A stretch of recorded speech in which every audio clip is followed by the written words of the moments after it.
Salve rapaziada, Marcos aqui. O vídeo de hoje será um dos capítulos do novo curso da linguagem C que haviam me pedido faz tempo. Nesse vídeo vamos ver como gerar números para Mega Sena com linguagem C. Parece um exercício simples, mas possui muita serventia e técnicas importantes para entender lógica em programação. Vamos lá ao vídeo. Nesse capítulo a gente vai fazer o nosso segundo exercício aí, onde a gente vai gerar números para Mega Sena. No vídeo anterior a gente viu como gerar números aleatórios aí, nesse caso para CPF, então a gente já tem uma base, um conceito, onde a gente já consegue imaginar quais são os passos. Em 2012, mais necessariamente em 29 de dezembro de 2012, eu fiz essa postagem gerando números para Mega Sena em linguagem C. E essa postagem aqui é uma postagem bem básica, foi uma forma bem simples de fazer, e você cria os números para Mega Sena aqui. Só que essa postagem tem vários problemas. Na verdade tem alguns problemas. Quais são eles? Ele gera números de 0 a 60. Se você está fazendo um range até 61, é de 0 até 60. Então a gente precisa de números da Mega Sena de 1 até 60 e não de 0 até 60. É a primeira coisa que a gente vai ter que corrigir nesse exercício. Segunda coisa, ele pode gerar números repetidos. Apesar daqui dessa imagem não mostrar números repetidos, inclusive tem até cores, coisas bonitinhas, que a gente vai chegar a ver ainda nesse curso. Mas ele pode gerar números repetidos, então a gente vai ter que criar um código também que não gere números repetidos. Terceira coisa, ele não exibe os números de forma crescente. Verifique aqui, por exemplo, 10, 9, 19, tá vendo? Não está crescente.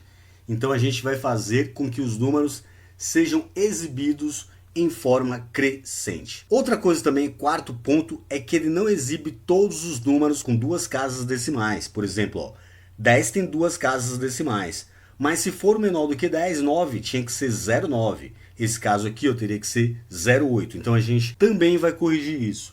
E por final, o código não está nada bem escrito, o loop, inicialização de variáveis, entre outras coisas, onde a gente vai fazer de uma forma mais moderna. Vamos lá já começar a escrever o nosso... Primeiramente vamos criar o nosso arquivo megasena.c e já de início a gente já sabe que a gente vai precisar de duas bibliotecas para a gente tirar os nossos números aleatórios. Primeiramente vai ser a nossa stdlib.h, que a gente vai utilizar a nossa srange e também a nossa range. E também a gente vai precisar iniciar o cronômetro para a gente pegar dos números aleatórios, a time.h, que a gente vai utilizar justamente a função time. Aqui já vou deletar esse printf aqui, não vamos utilizar esses argumentos aqui, caso você utilize para incrementar o seu código, fique à vontade. Então a primeira coisa que a gente vai fazer é criar uma quantidade de números que existe na Mega Sena.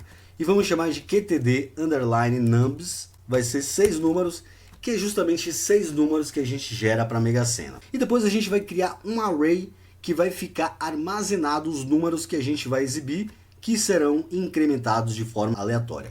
Então vamos chamar de int nums underline megasena underline megasena somente, e aqui a gente vai passar a quantidade de números, que é o nosso qtd_nums. Após isso aqui, o que a gente vai fazer?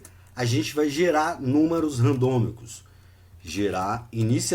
Inicializar o cronômetro para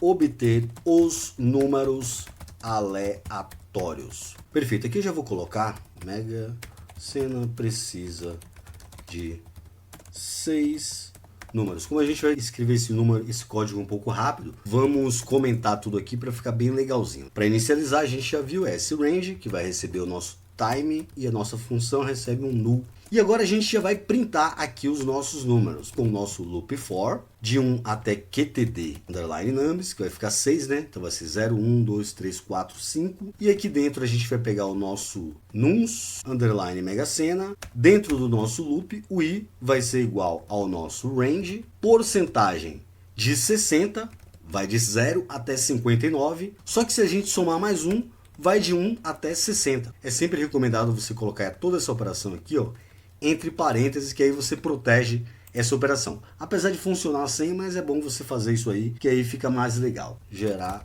os números de 1 até 60. Aqui embaixo, logo embaixo aqui, a gente vai verificar se esse número já foi repetido. A gente vai fazer um loop dentro de um loop. Não sei se eu falei isso para vocês, mas um loop dentro de um loop é chamado loop aninhado. Um loop duplo é quando você tem duas variáveis, por exemplo, aqui size ti, aí você colocaria vírgula, por exemplo, k igual a 0. E aqui você não somente incrementaria o i, como também regressaria aqui, ó, vírgula, ponto e vírgula aqui nesse caso, não vírgula, mais k, o que você quer. Isso é um loop duplo. Quando você coloca um loop dentro de um loop, ele se torna loop aninhado. É o que a gente vai fazer aqui. No nosso loop aninhado, a gente vai criar outro loop. Como a gente já está utilizando a letra i aqui, ó, aqui você tem que mudar de letra. Você pode escolher qualquer letra, mas geralmente em loops se utiliza o k, o i ou j também. J começando de 0, enquanto j for menor do que o i, o nosso i lá vai ser 0, 1, 2, 3, incrementar o nosso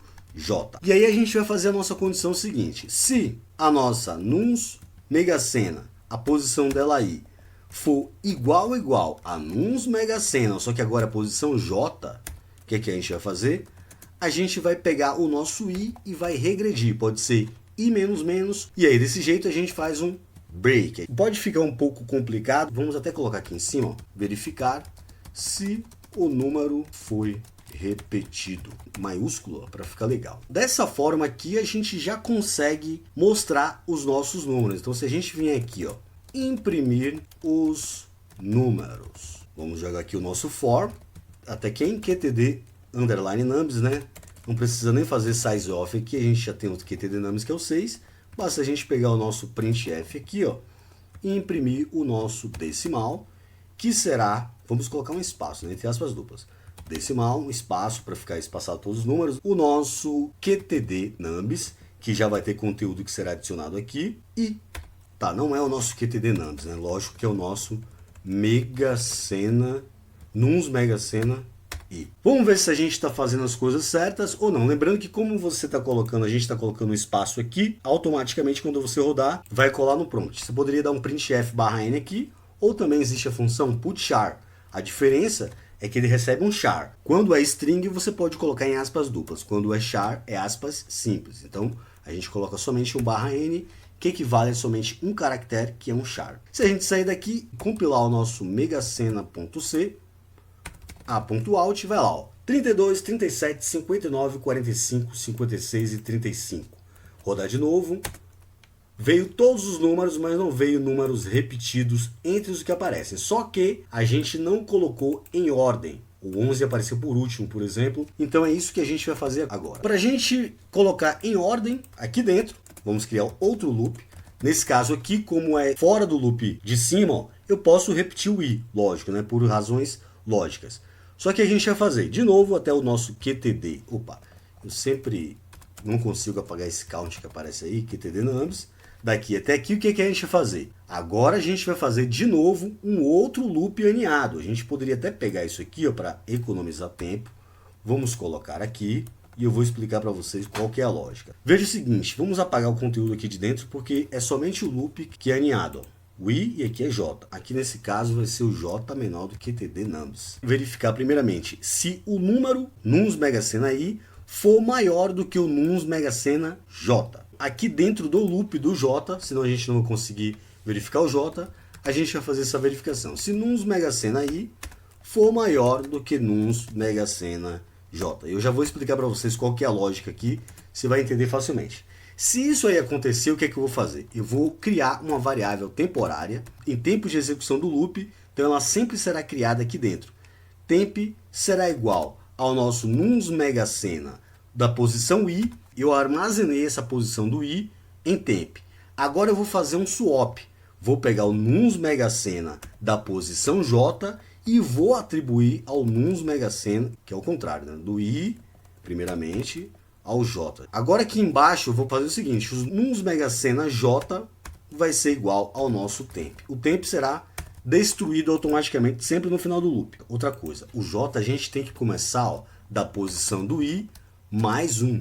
Feito isso aqui, ó, a gente automaticamente alterou o nosso array. Se a gente salvar aqui e recompilar o nosso GCC Mega Sena, rodar o nosso binário, veja lá, ó, 18, 24, 36, 40, 44, 45. Mais uma vez, 25, que é menor do que 31, que é menor do que 32, 33, 39, 58. E assim por diante. Dessa forma, a gente resolveu totalmente todos os problemas que tinha no nosso antigo código. Só faltou uma coisa. Lembra que eu falei que aqui precisa de 2 casas decimais? Era bom aparecer 05, 07, 17 e entre outras coisas. O que é que a gente pode fazer? Nesse caso aí, recomendo você pausar e raciocinar. O que é que eu faria? Bom, a primeira coisa que eu faria é aqui dentro do nosso imprimir números. Qual a primeira verificação? Se o nosso num Mega Sena aí for menor do que quem? Menor do que 10. Se ele for menor do que 10 é porque ele é um número que não tem 2 casas decimais. É 1, 2, 3, até 9. Pegar o nosso printf aqui, colocar em cima, vamos até identar. E a gente vai printar também, além do número, a gente vai printar um 0 na frente. Se ele for maior, vai printar justamente como ele estava, sem um 0 na frente, que vai ser o 10, 11, 12 e assim por diante. Se a gente sair daqui, recompilar o nosso código e rodar, veja lá, ó, ainda não, né? Agora sim, 09, 10, o 09 veio com 0, 05 e assim por diante. Todo número que for menor do que 10, agora vai aparecer 01. Então, a gente conseguiu aí resolver todos os problemas do nosso código daqui, mas fica interessante aí você ler a postagem, coisas desse tipo, caso você queira. Tem outros conteúdos aqui sobre linguagem C nesse código. Se você clicar aqui, por exemplo, nessa hashtag, vai aparecer vários conteúdos aqui sobre C que eu fazia nessa época, aí, desde 2011, né? Tem muita coisa aí sobre C, 2011 tem bastante coisa, mas a maioria a gente está vendo aqui no curso, tá? Inclusive essas funções aqui, entre outras coisas. E a gente vai ver mais coisas aí pela frente. Por esse capítulo é só, vamos até o nosso próximo capítulo. Então é isso, pessoal. Caso queira obter o conteúdo completo, vai lá em terminalroot.com.br/C. O link com desconto promocional está no primeiro link da descrição e também como comentário fixado. Espero que vocês tenham gostado do vídeo, já vai logo deixando o seu like e se inscrevendo no canal. Eu vou ficando por aqui, um forte abraço e até mais.